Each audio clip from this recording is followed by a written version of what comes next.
Hello there, and welcome to this series of campaign diaries for the Fall of Plaguestone standalone adventure. My name is Skoll, Venion, or Lewis, depending on how well we know each other, and I will be your guide as we talk about GMing this beloved and sometimes begrudged adventure for Pathfinder 2E. In this series of campaign diaries, I will talk about how I GM'd this adventure using my own sessions as examples. We'll talk about how to run certain encounters, how to solve common complaints, and what adjustments I made for my group that you might consider using.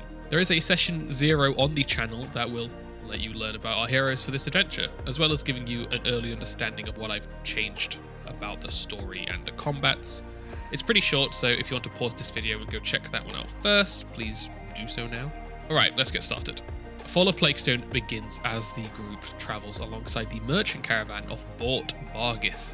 This is a friendly, honest merchant and the catalyst of the adventure. It's assumed that your party has been travelling with him for about 3 days as the caravan makes its journey from Eladir to Almas. You're free to adjust these times as needed, and if one of your characters has taken the Teamster background, they've obviously been with Bort for much longer. The adventure takes place in the small, run-down town of Etran's Folly. This location has no official placement on any Galerion maps that I could find, however, based on the descriptions of the nearby landmarks and terrain, I would place it here, between the two mountain ranges and next to this unnamed forest. As all the best adventures do, Fall of Plaguestone begins with some introductory text to set the scene. It's been 3 days since you left Eladir, climbing into the back of one of Bort Bargith's wagons bound for the faraway Andoran city of Almas. The smiling caravan master cut your travel cost to only a handful of coppers as long as you promised to protect the wagons should any trouble arise. Fortunately, your journey through the hinterlands of Isgar has been quiet, even if the ride itself has been far from comfortable. As you broke camp this morning, Bort announced that you should be arriving in the town of Etran's Folly by nightfall, and he promised a comfortable bed for the night as a reward for a long day's travel. The caravan's teamsters shared a chuckle between them, trading knowing glances and subtle nods, but soon enough you're back on the road, the wagon bouncing and creaking along an uneven trail. I had our players introduce their characters. As well as the visual descriptions, I also asked them to share anything that somebody might learn over spending 3 days of travel with them. We had actually done a test combat prior to this session to make sure the group knew how their classes played, so they'd actually seen each other in action, which helped sell this familiarity. Since the party was tasked with protecting the caravan, I had them all choose exploration activities to express how they were handling this task. Namari was scouting, travelling up and down the wagons and keeping an eye out for danger. Wolfram was using Investigate to look at the surrounding landscape as they travelled and make note of anything interesting, and Misha, as a teamster, was relaxing as they travelled, playing music as they rolled along. I gave them a little bit of time to roleplay as the caravan made its journey. Namari decided to seek out Bort and ask how long it would be until they reached the next settlement. Well, but how soon is it until we reach our next destination? Well, shouldn't be long now.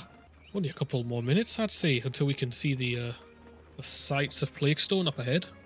And how long are you planning to stay there for? Just overnight. Got to make a few sales and then we'll be on our way. Do you know if it's of any danger in this town? Do you need to be aware of anything? Oh no, it's a pretty quaint location. Very quiet, not many people live there. Alright, well, thank you. I'm going to go back to work. I wanted to keep their guard down, so I made sure to mention how harmless the town was. Before too long, though, Keldaran shouted from the leading wagon that Plaguestone was up ahead. Immediately after the words had left his lips, the sound of howling wolves echoed up the length of the caravan, and people began to panic, so our heroes rolled initiative. This introductory fight usually has 3 mangy wolves and 1 caustic wolf that appears slightly later. Since I had just the 3 players, I reduced this to 2 mangy wolves and gave the caustic wolf the weak template. Despite this, it was still a pretty close fight. Misha the Bard kicked us off by trying to use Phase Bolt on the wolves. Since I began the encounter with the wolves still in the dense woodland, I gave the beast cover to represent all that trees and shrubberies that Misha would have to shoot through. I like to introduce mechanics like cover, flanking, and stealth early on so that the players understand that they can use those things too. Her attack missed its mark, and we moved on to Wolfram, who cast a runic weapon on his staff. The wolves rushed out of the woods and lunged for Misha, biting through a small chunk of her hit points. These mangy wolves have the possibility to give somebody they bite the sickened 1 condition if they fail a saving throw. My group never actually failed the saving throw, so they were unaffected by this mechanic. However, if your players do get affected by the fleas, be sure to let them know that they can remove this condition using an action to scratch the fleas away. If your group prefers to figure these kind of things out for themselves, then getting the information via a recall knowledge might be a good way to handle it. Namari used Threatening Approach, which is an action from her frilled lizardfolk heritage. It lets her stride adjacent to a foe and then demoralize the creature.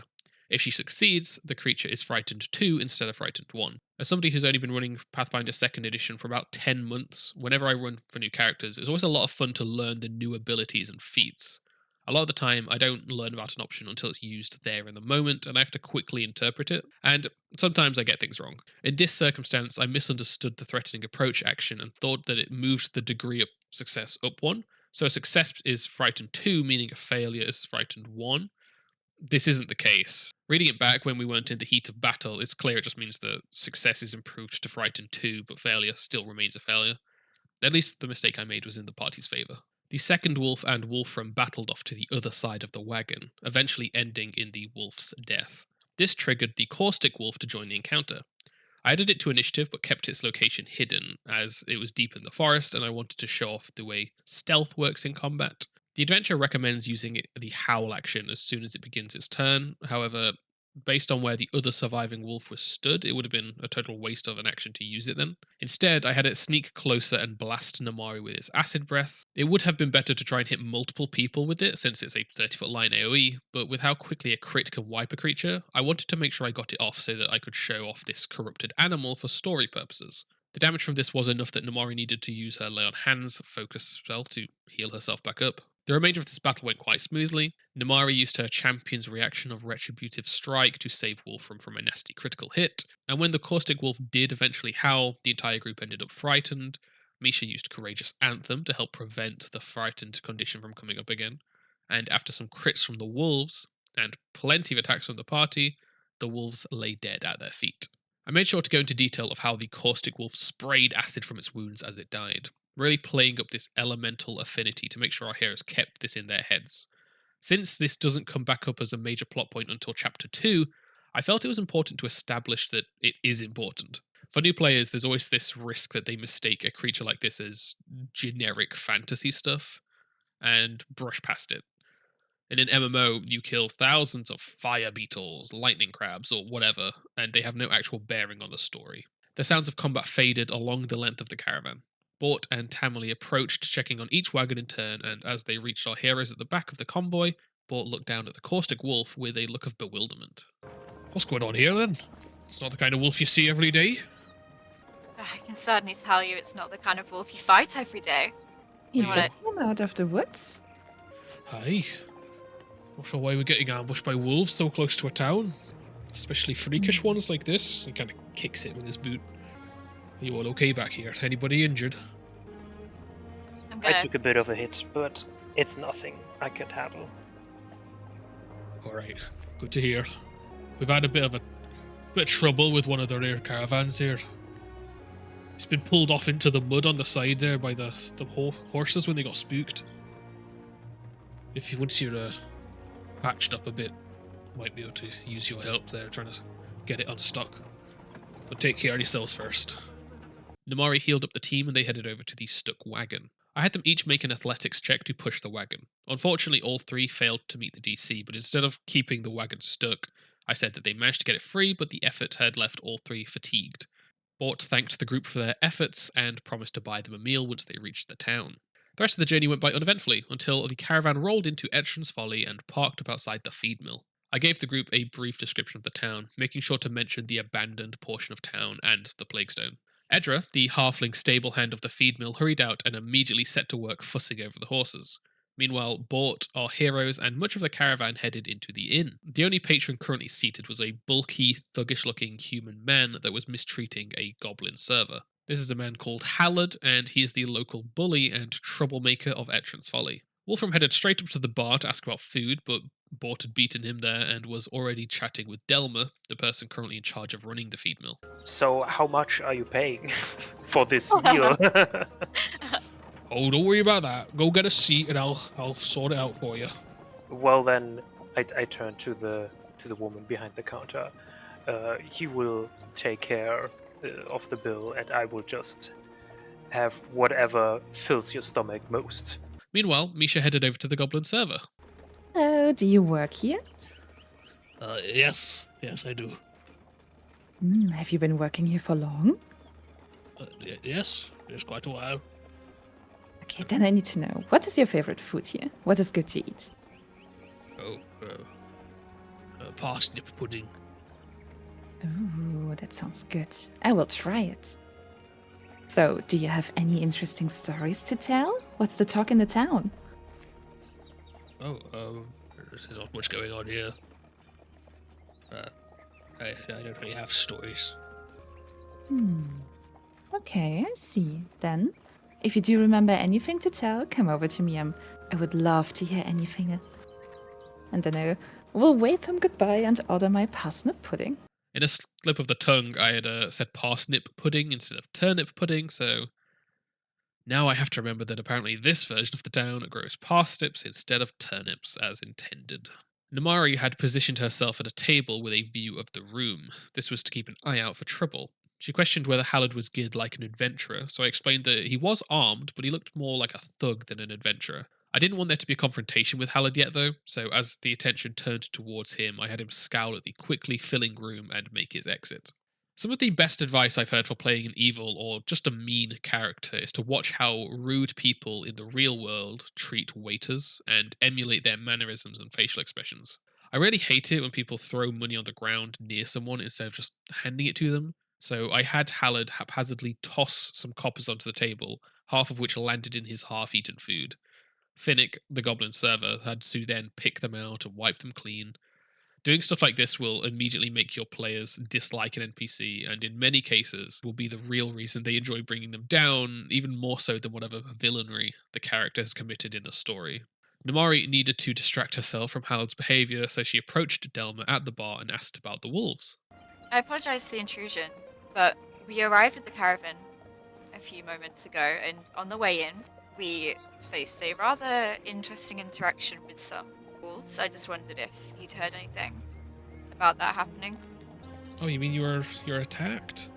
Yeah, you could say that, but one of the wolves was a bit more interesting than normal wolves. It appeared to have some kind of acidic properties to it. I just wondered if that was normal in this area.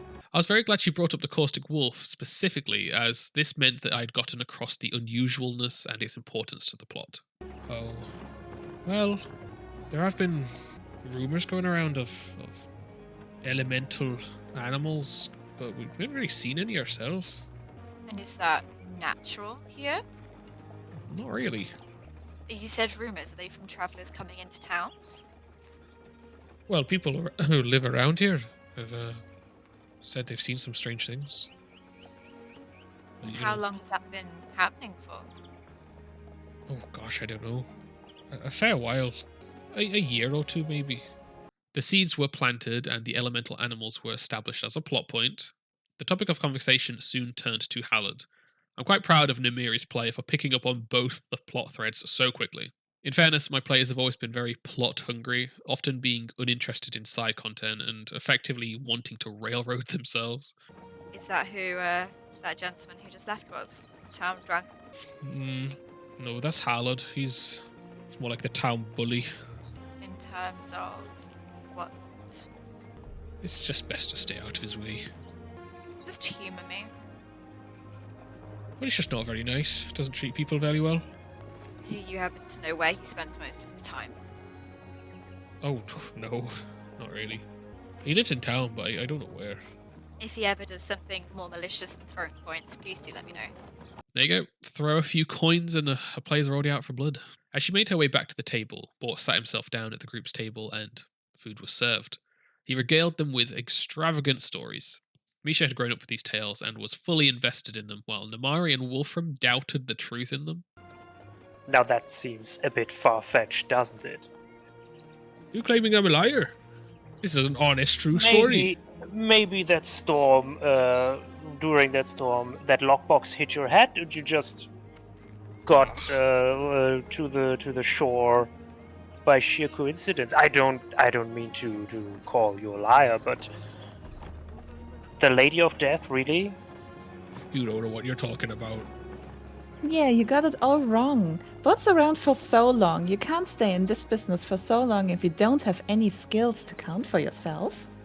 Exactly, Misha. Thank you. I'm I will just. toast him. I don't question the credibility. I'm just surprised you require adventurers such as ourselves to offer you protection if you're such a mighty hero yourself. Oh, I wouldn't say I'm a hero. I just take care of my own. By the time this conversation had moved on to other topics, the meal was taken away and the pudding was placed in front of our heroes and bought. Before they could enjoy the strange dessert, a commotion behind them caused a fight to break out.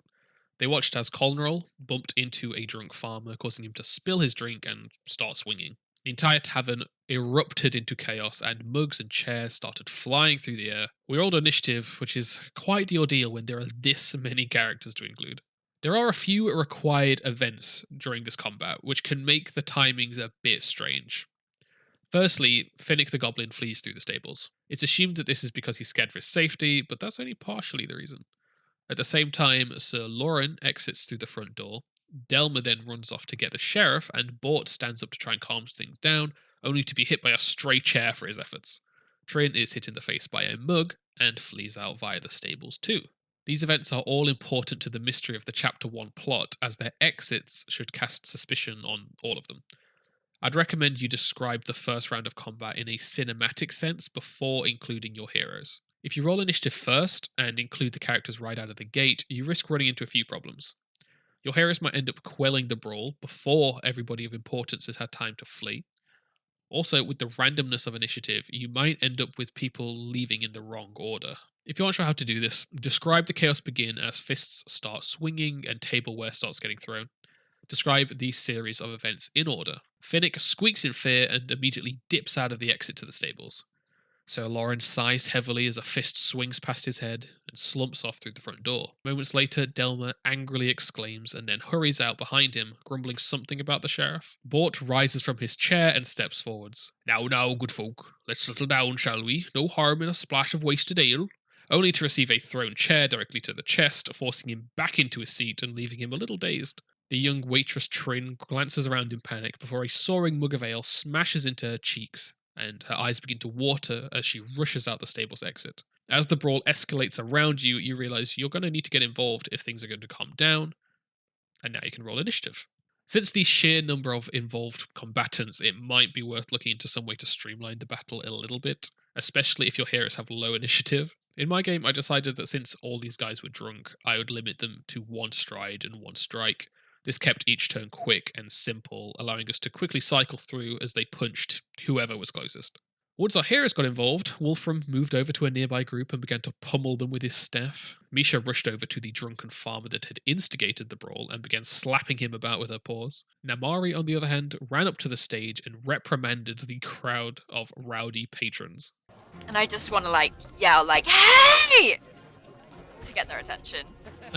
Make... I'm not trying to scare them or intimidate them in any way. I just kind of want them to listen. Okay, make a diplomacy then. Eee. People don't seem to I'm gonna notice use you. my hero point to reroll it. Okay. Yes! Okay, you yell out over the town, all over the tavern, and people stop for a second to look at you. For goodness sake, you're all children. You aren't even involved in the argument, just sit down. The barkeeper's even left. This is disrespectful and awful. The adventure states that the fight will cease after either 3 farmers are knocked unconscious or after 10 rounds of combat. However, this imposing lizardfolk champion yelling at them seemed like a perfectly viable way to give them pause, and a successful diplomacy check meant that the farmers calmed down and went back to their food and drink. At least whatever remained on their tables. The adventure doesn't specify an XP reward here, and obviously you can't award them for beating 14 farmers, as that's not really what happened. I went for a flat 30 experience for a moderate accomplishment. Trying to ensure the peace continued, Namari asked Misha to come up onto the stage and play some music, which she agreed to do. Meanwhile, Bort, Namari, and Wolfram sat back down to continue their meal. I'm gonna fold my arms when I get back over to Bort. You Okay. didn't warn me that the people here have no manners. Oh, they're just excitable bunch. Don't worry about it. You see his nose like swelling in front of his face where the chair hit him, but he gives you a warm smile and picks up his bowl of porridge and begins to shovel into his mouth again. I'll pass him my drink, which I assume is in a tankard. Maybe Yeah, hold this against your nose for a minute. I'll be all right. Don't worry about me. He begins to fondly look towards Misha playing music and seems to just be thoroughly enjoying himself. A couple of minutes of this pass before he sort of chokes a little bit. Sorry, my indigestion is getting to me. Anyway, so as I always say,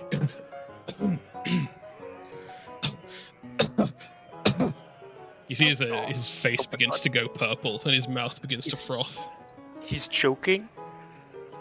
I want to do. How is that called in English? The Heimlich. Heimlich Yeah. drift. Okay. Make a medicine check. Oh no. While he's doing that, can I also check to see if I can tell what's happening to him? Like if he's choking or if it's like poison. Yeah, you can do a medicine as well. As you scoop him up, Wolfram, and begin to Heimlich him, he's like choking. His eyes begin to roll back into the back of his head, and he seems to be fully panicking. Drops his porridge on the ground. Namira, you rush over and try and like reach into his throat to try and use your claws to hook whatever's stuck in there, but there's nothing in his windpipe, and you begin to feel it's like swelling shut. You, from your medicine check, would recognize that he seems to be poisoned, and his full panicking as he's struggling to breathe begins to flail, like almost trying to fight Wolfram off in panic and desperation. And then a minute later, he goes limp in your arms, Wolfram. Bort had been poisoned, and as his body lay dead on the ground, the entire tavern stopped and stared in shock. Namori gathered up everything he had eaten to a small pile. Delma and the Sheriff Rolf marched in angrily, but as they saw everybody gather round Bort, the anger was replaced by shock and confusion. Rolf immediately questioned what had happened. What's going on here? What happened? It seems he was poisoned. We couldn't do anything. It happened so fast. What? Nobody leave the tavern. Rolf is a lousy sheriff and was immediately out of his depth. He told Delma to clear the tavern while he brought our heroes and any other caravan members into the stables. One by one, he questioned the party about what had happened. He started with Wolfram. So what happened? Well, I'm not really sure. There's suddenly this brawl broke out. Everyone was fighting everyone. Everything was all over the place. I tried to calm things down as well as my companions, and yes, one of my companions actually stopped them to fight, and then we tried to enjoy our dinner, but suddenly Bort started choking, and that's when he just died. What was he eating at the time? Oh, I don't know what this is called. This parsnip something. The porridge. Yes, the porridge. You But see that's anyone? what we all had. Every one of us had this porridge. Did you see anybody tampering with his food? No, not really. It was might have been one of the servers. I saw the goblin and the woman and the man, but I don't know them. I just arrived here. Okay. Did you say you all ate the same food? Yeah, we did. Next, he questioned Namari. What happened then? What's your description of the events? Well, we arrived with the caravan with everyone you've gathered here. We've come into the tavern for a nice meal. There was an incident which occurred, which meant there turned out to be a rather large fight involving the majority of the tavern. After it was resolved, my friend Bort here, he sat down, started eating, and then within a few moments he was choking. And then my companion tried to aid him, but unfortunately it was too late. And we recognized it was poisoning. and then you arrived. Okay. How long have you known Bort? I've only been traveling with this caravan for since we started this journey. For about 3 days, he has hired me as protection to help escort the caravan on its journey. Those two twins. What were they doing? They were sat playing a game. And finally he spoke to Misha. What happened then, in your opinion? Well, well, we were just here, right? And I don't know what happened. You don't know. You were right there, weren't you? Yeah, but we just sat here and I asked your server what to get and we got it. And I know it didn't taste so great, but Bot seems to like it. I didn't know he would just die eating it. Does he have any allergies that you know of? No, How long have you known him? since forever. I've always been with him. Are you jealous of his success in any way?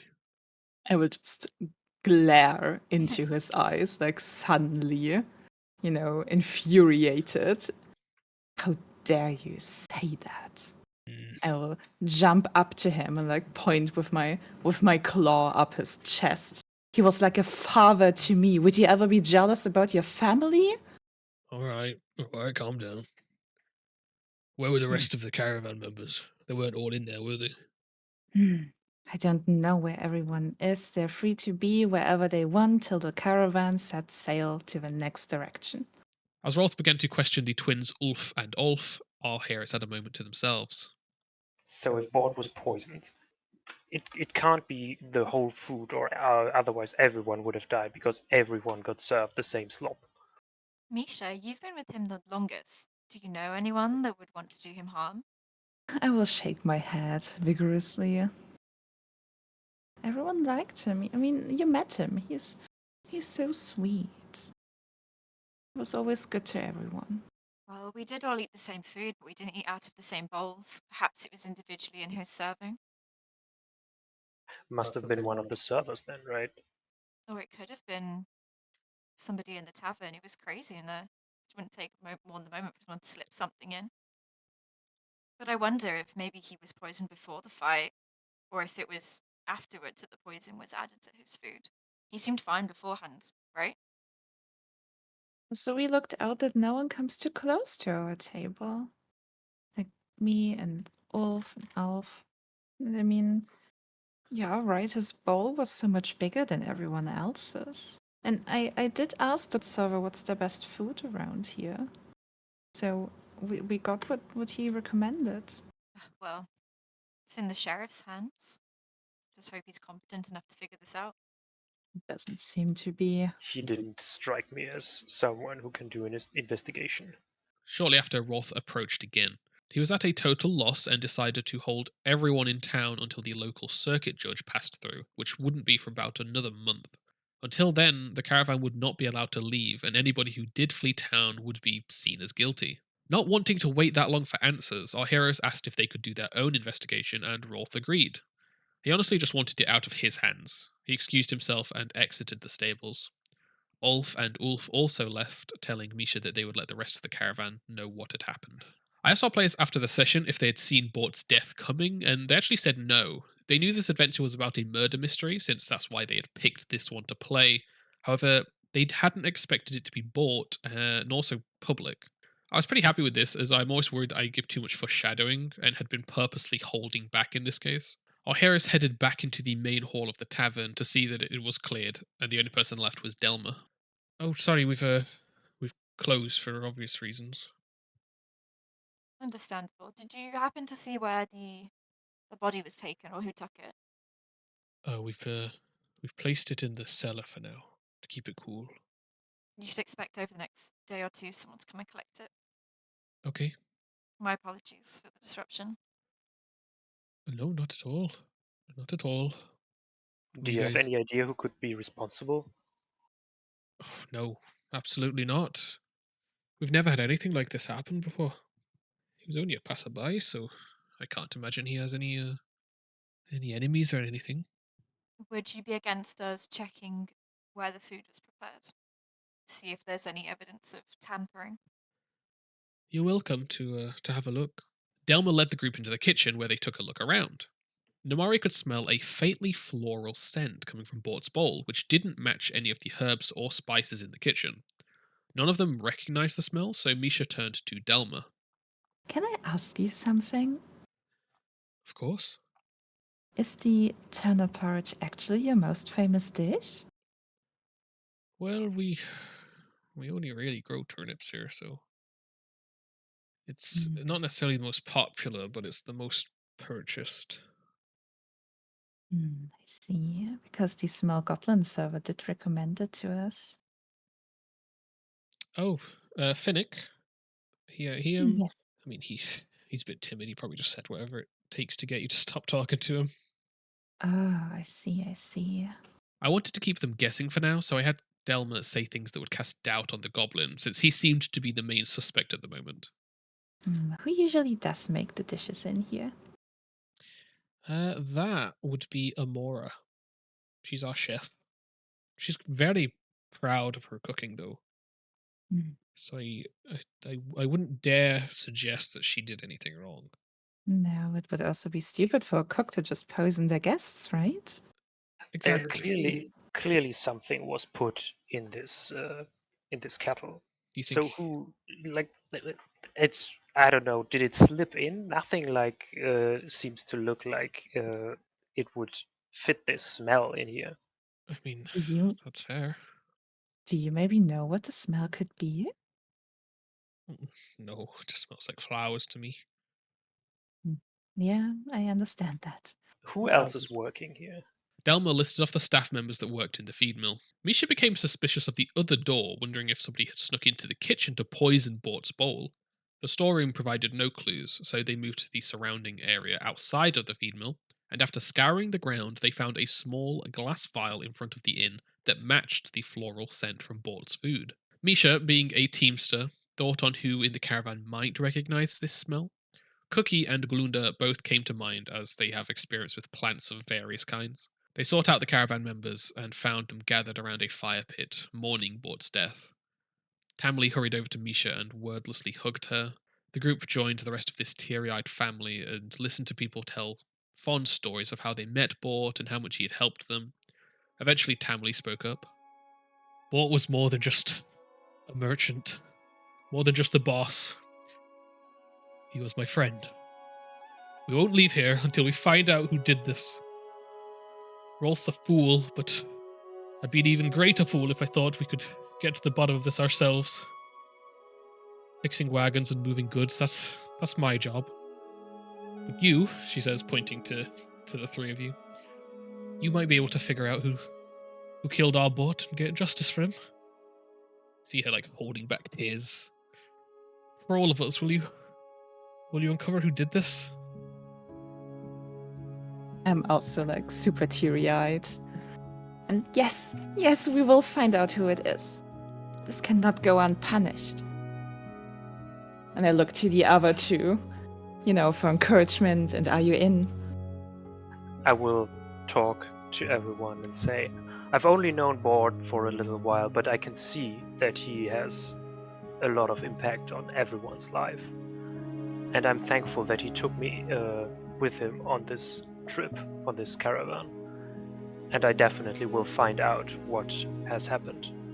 I'm gonna unsheath my sword, stab it into the ground, hold it with two hands. I swear on Ragathia I will not leave until restoration is found. You see like hopeful smiles appear across the group as they sort of thank you and begin to look a bit more hopeful. Thank you for doing this. If you need any help in any way, we'll see what we can do. But for now, maybe you should get some rest and get at it in the morning. You all look quite exhausted. It's been a long day. Our heroes were still fatigued from hauling the wagon free, so rest seemed like a good idea. However, before she settled down, Misha found Cookie at the edge of the group and asked him about the vial. I will, knock at the side of the caravan. Cookie, can I bother you for a second? You alright, Misha? What can I do for you? You know how we want to check what happened, and we might have a lead, but I need your knowledge. Can you smell this for me? I'm so sorry I come with this to you so quickly, but I'm scared the smell will be gone by tomorrow. I would just, show him the piece of glass with the smell. Knowing that the kind of poison used would only be a relatively small hint as to the murderer, I wasn't opposed to the idea of somebody knowing it, so I rolled a recall knowledge for Cookie, but sadly a low roll meant that he had no idea what it was. Misha thanked him and asked Glunda the same question. I rolled for her also, but again, they were unable to identify the poison. Disheartened, Misha returned to the others. I think no one knows what this is. Maybe someone in town knows better. I mean, someone certainly does, right? Well, yes, because they are most likely the culprit. Anyway, I think I've had enough for today. Our heroes took their rest, sleeping off their fatigue and recovering from a tiring and emotional day. After some peaceful sleep in the caravan, the group met back up and prepared to spend the next day seeking out the poisoner. Good morning. Good morning. You don't look like you have slept at all. But my eyes were closed. So, where should we start today? I do just think heading into town, having a look around would be the best idea. But now I feel a bit more rested. I've actually had a thought. Would you mind if I tried something with that glass that we found? What could that be? I want to detect magic and see if there's any magic in the bottle. Okay. There is no magic in it. This was a clever idea, however, since this was a poison and as such an alchemical item rather than a magical item, it didn't provide the information she was hoping for. Well, it was worth a try. Shall we head into town, have a look around? Sure. If nothing helps, we just go around and sniff all the flowers. I think asking the staff of the tavern is at least worth a shot. Or this big brute that even left before we really got our meals. You think he knows about smells? Well, maybe he knows a bit more about this town, even though he doesn't look like the talkative type. I guess it's better than doing nothing, right? They returned to the feed mill to seek out Finnick. I'm not sure if this was because they suspected him the most, or if it was just a random chance that made them pick him, but either way, he was not currently at the tavern, and Delma doesn't actually know where he lives. She did point them in the direction of Amora, as she was their second choice for interrogation. Delma actually ended up giving our heroes a list of all her staff and where they live, excluding Finnick, of course. They thanked her before heading over the bridge towards the orchard where she lived. As they approached, they noticed the orchard was sick with rot. The trees were dead or dying, and no fruit had sprouted. As they took a detour from the path and wandered through the trees, the group moved too close to a beehive, and a swarm of angry bees descended on them. The bees gathered around Namari and Misha, stinging them frantically. The swarm's resistance to slashing and piercing caused a few problems, however, eventually the group was able to catch on to their weakness to area damage, and a haunting hymn from Misha scattered the remaining insects. As the sounds of buzzing quieted, our hero saw an elderly woman rushing towards them in beekeeper's clothing and holding a smoking stick. Sadly, she had been too late to save her bees, and sadly stared at them as the party introduced themselves. Oh, my bees. Oh dear. Alright, I suppose you'll hear about the incident last night. Come on inside. I'll get you some honey biscuits. She turns around and starts to pad back towards her home. Our heroes followed her into her home, and after a moment of polite chatter, they began to ask about Bort's death and her part in it. So, just judging by these cookies, we can tell you are very proud of your cooking and what you do. And the same the innkeeper told us, that you're an excellent cook. So the question now is, we found something suspicious in the food. And I will show her the glass shard. I think this is, if you smell it, nothing you would cook with, right? She gives it a little sniff and then, no. No, not something I cook with. It would not suit the flavor palette of my dishes. Which leaves us with the question, who can come into your kitchen? Any of the serving staff when they pick up the food. And you never notice that people just, go through the back door, through the storage? No, people don't use that door. Only to grab stuff from storage or put stuff away when it's delivered. It's not really a used part of the building. Do you know of anyone who uses the ingredient that gives off this particular smell? No, not really. Nothing I've come across. Amora is a very proud woman when it comes to her cooking, and for better or worse, she seemed more concerned about her reputation than the poisoning itself. It never even occurred to her that our heroes would be suspecting her of being the killer. As the conversation continued, she began to suspect that somebody might be trying to tarnish her reputation as a chef. This is a total red herring for the party, just something to give them another, admittedly false, direction to take the investigation, and show them that sometimes NPCs aren't necessarily going to provide useful or correct information. By the end of the conversation, our heroes seemed to have decided that Amora was not the killer, and asked her if anybody else might be responsible. She truly couldn't think of anybody with a motive, so could provide no further help. While they were here, though, they did ask about the rot. This surprised me a bit, as the orchard's rotten affliction is essentially visual storytelling to tease a later plot point in a following chapter. Still, I was happy to see them digging into all the elements of this adventure so eagerly. Amora explained that this was once a fruitful orchard, but it fell sick a few years ago. The family that once owned the orchard moved away, and she took up residence in the house, despite not being able to successfully save the orchard. Pleased with what they had learned, our heroes said farewell and exited the house.